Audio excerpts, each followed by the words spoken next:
Top quality और consistent performance के लिए सिर्फ सिल्वर पंप्स। टॉप क्वालिटी और कंसिस्टेंट परफॉर्मेंस के लिए सिर्फ सिल्वर पंप्स, नाम याद रखना। अमरावती मध्यवर्ती बस स्थानकाच्या इमारतीची जी आहे ती दुरावस्था झालेली आहे। पावसाळ्यात जर आपण पाहिलं तर अनेकदा या इमारतीला जर आपण पाहिलं तर बस स्थानकाला गळती लागल्याचा प्रकार समोर येत असतो। आता धक्कादायक बाब म्हणजे या संपूर्ण बस स्थानकाला पाणी पुरवठा करणारी पाण्याची टाकी ही जीर्ण झाल्याचं समोर आलेलं आहे। आपण दृश्यांमध्ये बघू शकतो ही पाण्याची टाकी आहे। गेल्या अनेक वर्षांपूर्वी या टाकीचं जे आहे ते बांधकाम झालेलं आहे, परंतु आता जर आपण पाहिलं तर ही पाण्याची टाकी संपूर्ण जीर्ण झालेली आहे। केव्हाही या टाकीचा भाग कोसळू शकतो अशी परिस्थिती आहे।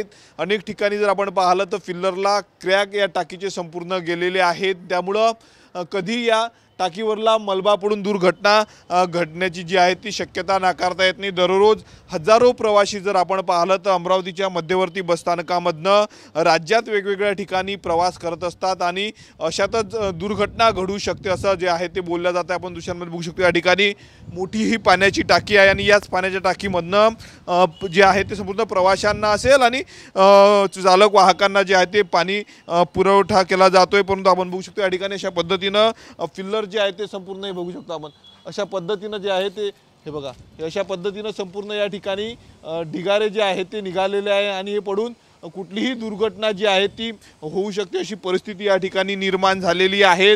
अशाच पद्धतीने जर आपण पाहिलं तर क्रॅक्स या ठिकाणी गेलेले आहेत। आपण वर बघू शकतो, वर देखील जर आपण पाहिलं तर या ठिकाणी अशा पद्धतीनं संपूर्ण हे सिमेंटचे जे आहे ते स्लॅबचे तुकडे जे आहे ते पडत असल्याचं आपल्याला पाहायला मिळतं।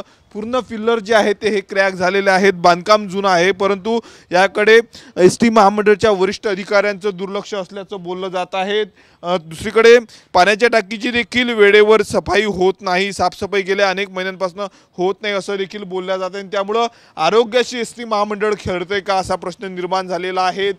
पाण्याला जे आहे ते गळती लागलेली असते। आपण बघू शकतो या ठिकाणी अशा पद्धतीनं संपूर्ण या ठिकाणी शेवाळ जे आहे ते आपल्याला लागलेलं पाहायला मिळत आहेत। क्रॅक संपूर्ण हा भाग झालेला आहे।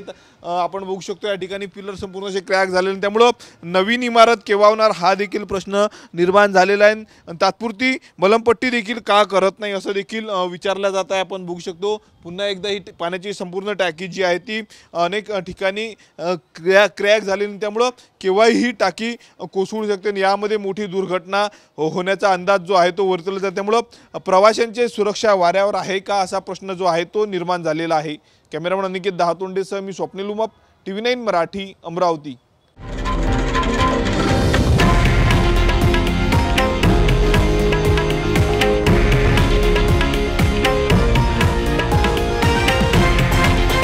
हे आहे देशातील नंबर 1 न्यूज नेटवर्क आणि आपण पाहत आहात TV9 मराठी, एकमेव।